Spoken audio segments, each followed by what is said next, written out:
Singapore आणि हाँगकाँगच्या धर्तीवर धारावीचा पुनर्विकास होणार आहे। मुख्यमंत्री देवेंद्र फडणवीस यांनी ही घोषणा केली आहे। देशातील पहिला मल्टी मॉडेल ट्रान्सपोर्ट हब उभारणार आहे।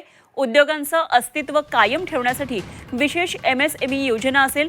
सिंगापूर आणि हाँगकाँगमधल्या आधुनिक गृहनिर्माण प्रकल्पांच्या धर्तीवर धारावीचा हा पुनर्विकास करण्यात यावा।